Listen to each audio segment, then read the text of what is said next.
अयोध्या में राम मंदिर की होने जा रही है पुनर्स्थापना। 22 जनवरी 2024 को पीएम मोदी प्राण प्रतिष्ठा के साथ करेंगे राम मंदिर का उद्घाटन। प्राण प्रतिष्ठा कार्यक्रम में शामिल होने के लिए देश भर के तमाम नेताओं, अभिनेताओं से लेकर सेलिब्रिटीज, संतों, महंतों को भी आमंत्रित किया गया है। प्राण प्रतिष्ठा कार्यक्रम के बाद पीएम मोदी का भाषण कार्यक्रम होगा, जिसमें लगभग 8000 लोग उपस्थित होंगे। अयोध्या में रामलला की प्राण प्रतिष्ठा और राम मंदिर के उद्घाटन को लेकर पूजा अर्चना और अनुष्ठान का दौर प्रारंभ हो चुका है। 22 जनवरी को पीएम मोदी रामलला की प्राण प्रतिष्ठा के साथ राम मंदिर का उद्घाटन अपने हाथों से करेंगे। आपको बता दें कि अभी राम मंदिर का निर्माण कार्य पूरा नहीं हुआ है। 2025 तक राम मंदिर के निर्माण कार्य के पूरे होने की संभावनाएं जताई जा रही हैं। राम मंदिर के उद्घाटन के साथ साथ एक शब्द बार बार सुनने को मिल रहा है, रामलला की प्राण प्रतिष्ठा। तो आइए जानते हैं क्या होती है प्राण प्रतिष्ठा। हिंदू धर्म में प्राण प्रतिष्ठा लोकवेद के अनुसार एक परंपरा है। प्राण प्रतिष्ठा का शाब्दिक अर्थ इस प्रकार है कि प्राण का अर्थ होता है जीवन और प्रतिष्ठा का अर्थ होता है स्थापना, अर्थात प्राण शक्ति की स्थापना या अपने इष्ट को जीवित स्थापित करना। राम मंदिर के उद्घाटन को लेकर अयोध्या नगरी में हर्षोल्लास का माहौल बना हुआ है। पूरी नगरी में दीप प्रज्वलित हो रहे हैं तथा सड़कों और गलियों में केसरिया रंग के झंडे लहरा रहे हैं। अयोध्या में बनने वाले राम मंदिर के उद्घाटन कार्यक्रम को लेकर प्रशासन पूरी तरह से मुस्तैद है। दर्शकों, अब आपको आध्यात्मिकता की ओर ले चलते हैं। आपको बता दें कि संत रामपाल जी महाराज बताते हैं कि रमता राम जपोरे प्राणी, अब तो सुन ले राम कहानी। राम वास्तव में परमात्मा को कहा जाता है। राम भगवान, अल्लाह, खुदा, रब, गॉड, प्रभु, स्वामी, ये परमात्मा के पर्यायवाची शब्द हैं। श्री ब्रह्मा जी, विष्णु जी, महेश जी, ये 3 लोक के राम अर्थात प्रभु हैं। श्रीमद् भागवत गीता के अध्याय 15 के श्लोक 16 और 17 में 3 प्रभु बताए गए हैं, क्षर पुरुष, अक्षर पुरुष और उत्तम पुरुष, जिसको परम अक्षर पुरुष भी कहा जाता है। क्षर पुरुष को काल ब्रह्म कहते हैं, जो कि ब्रह्मा, विष्णु तथा शिव जी के पिता हैं। ये 21 ब्रह्मांड के राम अर्थात प्रभु हैं। ये नाशवान हैं। दूसरा है अक्षर पुरुष, जिसे पर ब्रह्म भी कहते हैं। ये 7 संग ब्रह्मांड के प्रभु हैं अर्थात राम हैं। ये भी नाशवान हैं, अर्थात इनकी भी जन्म और मृत्यु हुआ करती है। इन दोनों से सर्वश्रेष्ठ प्रभु अन्य है, जो असंख्य ब्रह्मांड के प्रभु अर्थात राम है, जो तीनों लोकों में प्रवेश करके सबका धारण पोषण किया करते हैं, जिसे आदि राम भी कहते हैं। दर्शकों, एक राम दशरथ का बेटा, एक राम घट घट में बैठा, एक राम का सकल पसारा, एक राम दुनिया से न्यारा। और वास्तव में हमें उसी आदि राम की भक्ति करनी चाहिए। जी हाँ, जो दुनिया से न्यारा है और वो आदि राम है, और उसी आदि राम की हमें भक्ति करनी चाहिए। बुद्धिजीवी समाज को विचार करना चाहिए कि जिस ईश्वर ने हमें प्राण दिए हैं, हम उस ईश्वर को प्राण दान कैसे दे सकते हैं?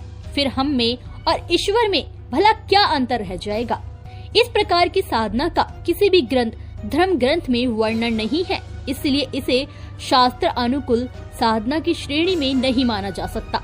बुद्धिमान समाज को सत्य ग्रंथों को खोलकर उनमें देखना चाहिए कि वो मनमानी साधना करके बहुत बड़ी भूल कर रहे हैं। वो अपने अनमोल मनुष्य जीवन का दुरुपयोग कर रहे हैं, क्योंकि हमें इतना अनमोल मनुष्य जीवन केवल और केवल सत्य भक्ति करने के लिए प्राप्त हुआ है, और हम इसे यूं ही व्यर्थ की साधनाओं में व्यर्थ गवा रहे हैं।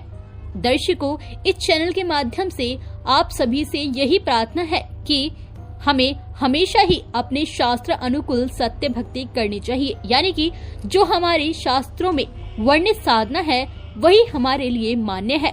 इसके अलावा जो भी साधना हमें बताई जाती है वो शास्त्रों के विरुद्ध होती है। ना तो उससे कोई लाभ होगा और न ही उससे हमें परमात्मा की प्राप्ति होगी। तो दर्शकों, अब तो आप समझदार हैं ही।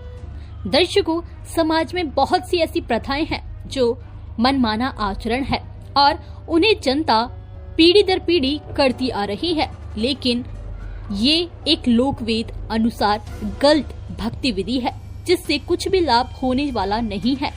तो फिर क्यों इस भक्ति को किया जाता है?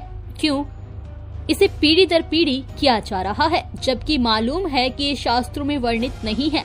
दर्शकों, ऐसा इसलिए है क्योंकि हमें कोई भी सत्य भक्ति साधना बताने वाला नहीं था। हमें कोई भी समझाने वाला नहीं था कि हम जो साधना कर रहे हैं वो शास्त्रों के विरुद्ध है। लेकिन अब संत रामपाल जी महाराज ने ये शास्त्रों से प्रमाणित करके बताया है कि जो साधना आज तक हम करते आ रहे थे वो साधना हमारे शास्त्रों में कहीं पर भी वर्णित नहीं थी, अर्थात ये पूर्ण रूप से व्यर्थ थी।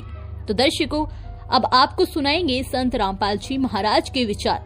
तो चलिए संत रामपाल जी महाराज के विचार जानते हैं।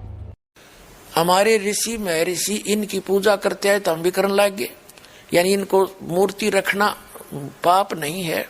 जैसे आपके दादा परदादा की कोई मूर्ति है, पिताजी की फादर की मूर्ति है, माँ की मूर्ति है, तो उस मूर्ति को रखने में क्या पाप है भाई?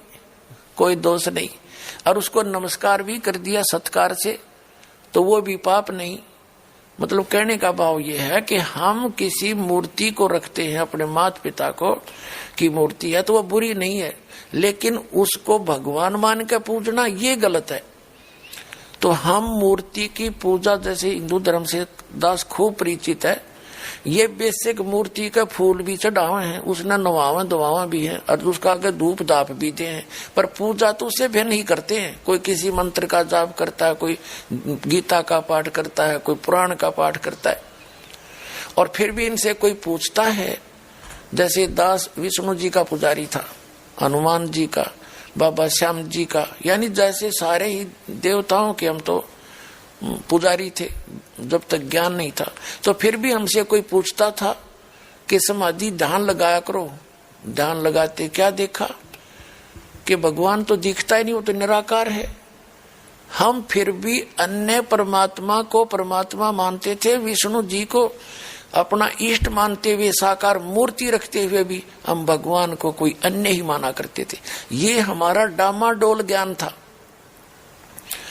अब परमात्मा, जैसे मुसलमान भाई कहते हैं कि हिंदू सब मानते सब खुदा है, तो ये उनकी अल्पज्ञता है, अध्यात्म ज्ञानहीनता है। जैसे वो भी मानते फरिश्ते हैं, उनको देवता कहते, फरिश्ते को हम भी मानते हैं फरिश्ते हैं और देवता है।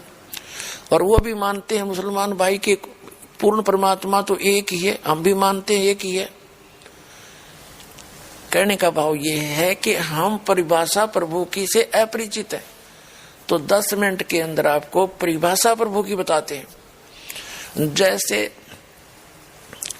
एक तहसीलदार है, तहसीलदार को भी हम साहब कहते हैं। वो तहसील का मालिक है, स्वामी है। और फिर एसडीएम साहब है, वो से ऊपर है। फिर डिप्टी कमिश्नर साहब है, वो भी साहब कहलाता है, वो अपने डिस्ट्रिक्ट का मालिक है। फिर कमिश्नर साहब है। फिर मंत्री को भी हम साहब कहते हैं, मुख्यमंत्री को भी हम साहब कहते हैं, प्रधानमंत्री को भी हम साहब कहते हैं और राष्ट्रपति जी को भी हम साहब ही कहते हैं। यानी ये सभी साहब हैं और सभी खुदा हैं। खुदा का मीन अपने सतर के स्वामी। तहसीलदार अपने सतर का साहब है, एसडीएम अपने सतर का साहब है और डीसी अपने सतर का, मंत्री अपने सतर का, वो साहब है ही है। और मुख्यमंत्री अपने सतर का साहब है। दर्शकों, आज के वीडियो में सिर्फ इतना ही। फिर मिलते हैं एक और नई वीडियो के साथ। दर्शकों, इस वीडियो के बारे में आपकी क्या राय है हमें कमेंट बॉक्स में जरूर बताइएगा। अगर आपको ये वीडियो अच्छी लगी हो तो वीडियो को लाइक जरूर कीजिए। अगर आप चैनल पर नए हैं तो चैनल को सब्सक्राइब करके ऑल नोटिफिकेशन को भी ऑन कर लीजिए, जिससे आपको हमारी हर नई वीडियो की नोटिफिकेशन मिलती रहे सबसे पहले। और हाँ, वीडियो को शेयर भी कर दीजिएगा। धन्यवाद।